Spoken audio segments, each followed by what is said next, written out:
Fish slippers. They're fire. They're so ugly. They're like the best shoes possible. next to Crocs. It's Crocs, fish slippers. She's just mad because I wear them out in public. They go hard. What is up, guys? Welcome to the Anna and JT channel. This is our first ever actual reaction, the first one of many. And I figured, you know what? What better video to start off the channel with than 10 things in British culture impossible to explain to non-Brits. Yeah, we're just gonna sit here confused as hell. Y'all know I'm a seasoned veteran when it comes to the UK, and she's a rookie. So if it confuses me, there's no chance you're getting it. There's nothing. But who knows? Who knows? I do read a lot of Harry Potter. She does. That's like, that's it. That's about it, though. That's it. She knows Harry Potter. So yeah, y'all do me a favor. Go ahead, go down below, hit that subscribe button, and hit that like button for the first ever actual reaction here on the Anna and JT channel. Other than that, you ready? I think so. Let's get into it. I'm nervous. Welcome to Watch Mojo UK, and today we're counting down our picks for the top 10 things in British culture impossible to explain to non-Brits. It's not quite nasal enough the way you're doing it, alright? You're not doing it the way he speaks. You're not doing it with the kind of... And you don't do the broken voice, but it gets very emotional. For this list, we'll be looking at a few causes of cultural confusion that are unique to the small island we call home. What do you find weird about the UK? Let us know in the comments. Number 10. Marmite.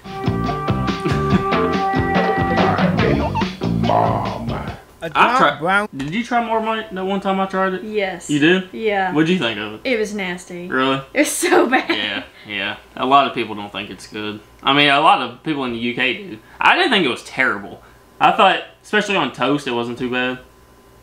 You didn't like it? I tried it on the toast. I didn't like it. It was kind of bitter. Yeah. Well, it's Marmite, so. Savoury spread, invented in the late 19th century and made from yeast extract sludge left over from brewing beer. Sounds yummy. Well, actually, it doesn't.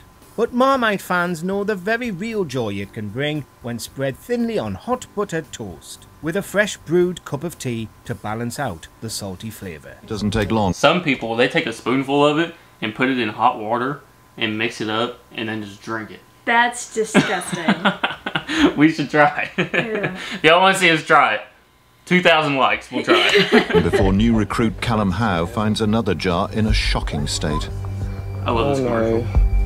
What's the matter? It's a baby one. Okay, don't panic. It's not been used in months. Not all Brits feel the same though, and Marmite is commercial, famously marketed as a polarising food that you either love or hate. The proper stuff is only manufactured in the UK in the Burton-on-Trent Marmite factory. It's been there since 1902 and produces roughly 50 million jars in a year. Jeez. And no, Australia, Vegemite is not as good. Vegemite? Number 9. Public schools are private schools. Okay, this is confusing. What? Yeah, this is You often actually hear it confusing. said that our country is run by public school boys. However, this doesn't mean what it might in other parts of the world. It doesn't imply that these politicians went to state-funded institutions and pulled themselves up by their bootstraps. It suggests that they were born into extreme privilege and attended some of the most prestigious fee-paying schools in the world. In the UK, we refer to schools for the general public as state schools, and private schools for the wealthy as public schools or independent schools. Except, not all private schools are called public schools. Some do actually call themselves private schools. And most... Wait! Yeah. So they're private schools to us are public schools. But some of their public schools don't, or some of their private schools don't go by public schools. I think it's the way he explains it. But that still to me just doesn't make any sense. So... So, like, our public school is in a state school. Okay? Okay. But then what to us is a private school, they call a public school. But some of their public schools that are private schools don't go by public schools, they go by private school. Yeah. Israel. call themselves charities too. Registered charities. Confused yet? No more than you should be. Number 8. Insults are our love language. Terms of too. affection and encouragement are different the world over. In the UK, you know that someone feels comfortable around you if they insult you to your face. Or they might just be rude. If you're not mean to somebody, like somebody in our family isn't being mean to us, they're mad at us. Yeah, like that means they don't like us. If they're bullying us and picking on us, that means good. Yeah, we're good. Everything's straight. They're not jokes as such. They're just little things to say.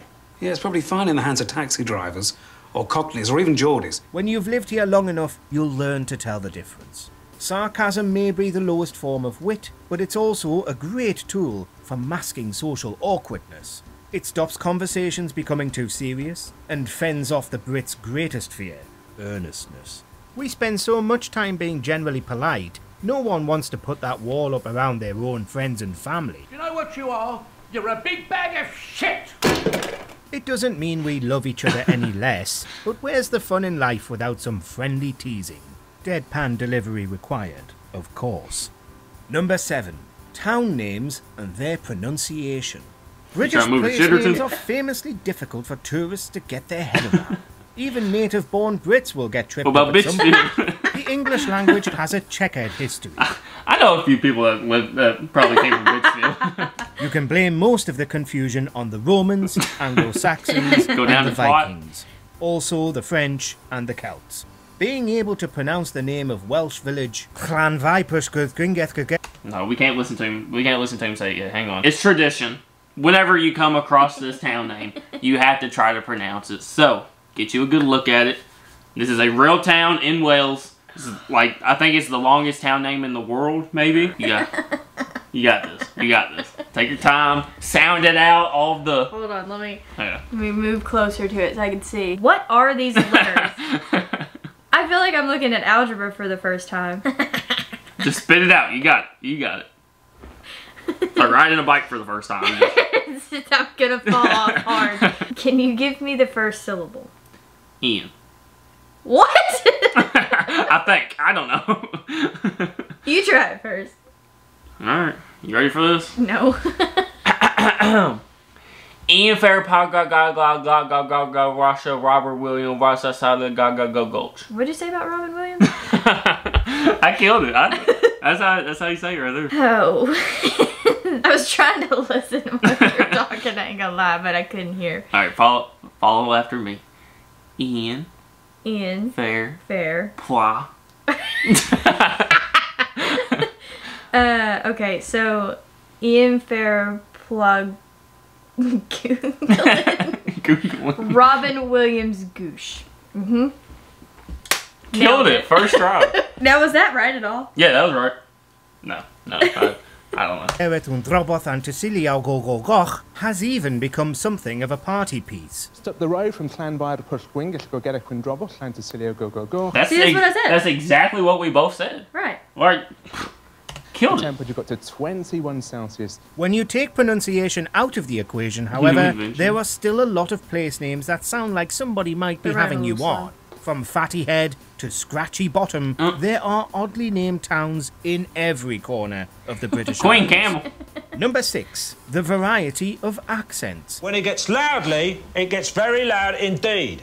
It gets very specific. It's not quite nasal enough the way you're doing it, all right? You're not doing it the way he speaks. Every country has its own differences in dialect and accent, even if it's difficult for an outsider to hear the nuance. But for such a small place, the UK does seem to have a disproportionate amount of variety. In the UK, you can drive like 10 minutes and hear a completely different accent. Like, there's so many of them, and it's such a small place.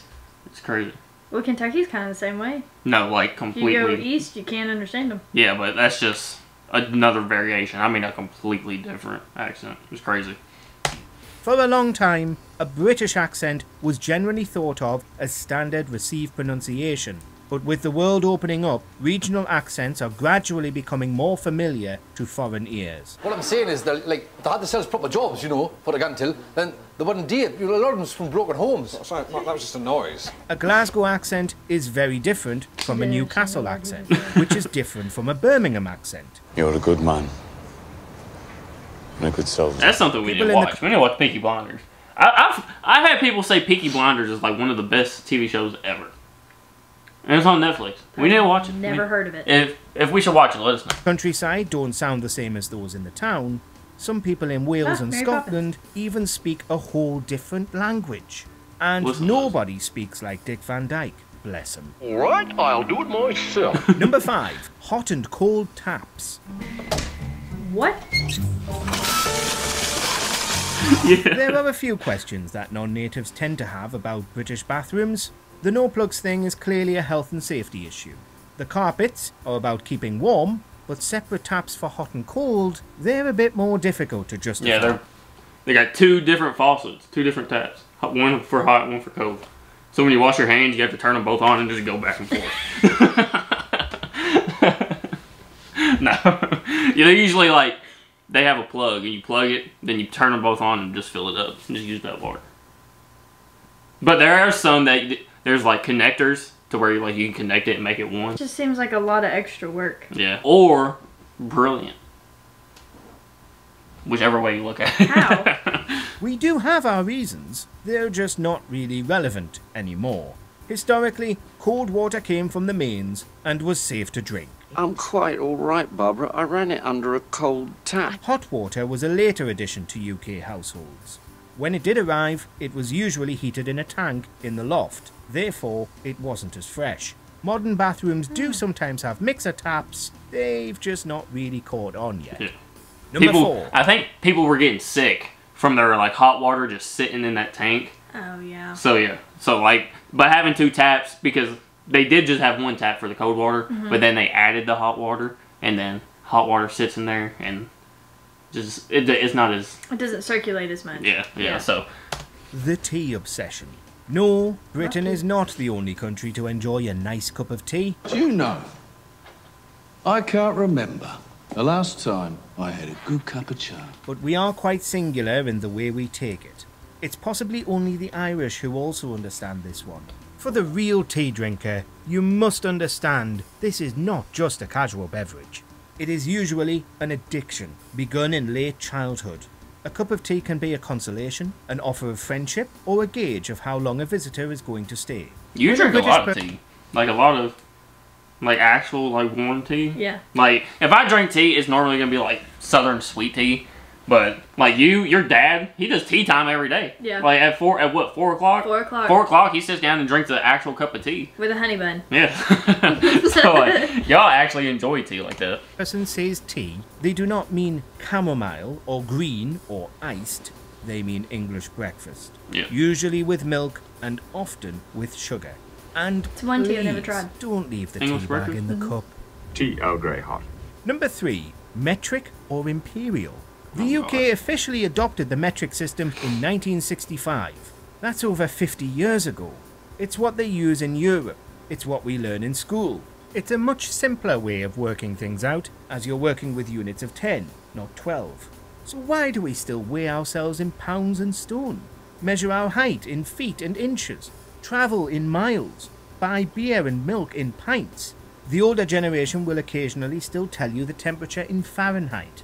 Shouldn't we have acclimatized by now? What? No one. That's crazy. That, like they're just like both mixed. I can't do that. Yeah, they haven't like fully went to one or the other. And I did not know that some older people would still give you the temperature in Fahrenheit. Like whenever I say whatever the temperature is here, everybody asks, "What's that in Celsius? What's that in Celsius?" Because nobody. I don't know. Yeah, you gotta look it up. But it's been a while since I've looked at anything like to calculate Fahrenheit to Celsius. Oh, I don't even. No. I can't even tell you where to start. This is how you do it. Hey Siri. Yeah, hey Siri, what's this converted to this? That's how you do it. Yeah. The age of 70 grew up under the imperial system. Good luck explaining this to anyone outside Britain because it makes no sense at all. Number 2, crazy. Baked beans for breakfast. British food has never had a great reputation with the rest of the world. We traditionally choose hearty, comforting food, and that's okay. We need it in our climate. However, if there's one British dish that visitors really can't fathom, it's the humble beans on toast. Baked beans are a staple for the average Brit. Usually eaten as part of a fried breakfast or as a quick snacky tea, sometimes they're just what you need. They are eaten. I feel like it's not weird to eat the beans on toast, But I feel like it's kind of off to eat it for breakfast. Like, it being a breakfast food is more confusing to me than beans on toast. Like, I think I'm more confused about the fact that I'm thinking baked beans is like baked beans that we have with ham here. I think that is. Are they sweet? Because ours are. I don't know. You can probably get them, but I'm pretty sure it's baked beans on toast. Just regular, like... I need to know. I'm pretty sure they're the same thing. I don't think they are. Because it looks completely different. What do you mean? Like, that does not look like the baked beans that we eat. Our beans are darker. I think they're the same one. I don't think they are. I think they are. Are they sweet? I need to know. Yeah, y'all let us know. Like breakfast or as a quick snacky tea, sometimes they're just what you need. They are eaten elsewhere in the world, but you'd be more likely to find them at a barbecue than on a breakfast table. No one else has taken this simple convenience food to their hearts quite like us. It's the same thing. Yeah, it's the same thing. Or you're thinking of like barbecued baked beans, where they have the barbecue sauce already in the baked beans. And I love And most of the time, that's how it's going to be. Even if you buy a regular baked bean, people are going to put a bunch of barbecue sauce in them. I love barbecue sauce. Yes, yeah. Number 1. What is the country actually called? The United Kingdom. You know this? No. You know? Well, let's learn. Great Britain, the British Isles. So which is it? Well, the British Isles is a geographical term. It describes a group of islands including Great Britain, the island of Ireland, the Isle of Man, the Scottish Isles, and the Scilly Isles. Great Britain is the biggest island in the group and is made up of England, Scotland, and Wales. The United Kingdom is a political union. Full name, the United Kingdom of Great Britain and Northern Ireland. Yeah, so like Great Britain is all of that. Scotland, England, and Wales. The United Kingdom are those 3 kingdoms and Northern Ireland united. And then like I think there's like islands up above Scotland. And then the British Isles are all of the islands and everything surrounding it, including Ireland. So what is the right term? It just depends what you're talking about. Like if you're just talking about that, what do you say, the geographical term? Yeah. The British Isles is all of those islands. If you're talking about just the main island, that's Great Britain. If you're talking about just everything in Northern Ireland, the United Kingdom. Okay. Yeah. But not all of Ireland, just Northern Ireland. I'm gonna forget all of this. It includes England, Scotland, Wales, and Northern Ireland. The red, white, and blue flag is the Union flag, or Union Jack, and is composed of flags from England, Scotland, and Northern Ireland, but not Wales. Got it? Yeah. And also the Union Jack, it's called the Union flag. It's only called the Union Jack when it's on like a boat, in like a sail. Yeah. So a jack is a flag? Sure. Oh, how confused are you? Scale from 1 to 10. About 11. 11? Yeah. Yeah, that's okay. For your first reaction ever, that's alright. I was just as confused on my first reaction. And also, we just reacted to the things impossible to explain to non-British people, so. I mean, you did kind of explain it to me, though. I did the best I could, because I'm low-key a Brit, so. I'm trying, but I can't grasp everything that we just went over. Well, y'all let us know down in the comments what y'all think. What video do you want us to react to next? Thank you guys so much for watching. Go down below, hit that subscribe button, drop a like. And yeah, we will see y'all on Wednesday. We're not going to say bye or anything. We're just going to wave. Alright, get out of here.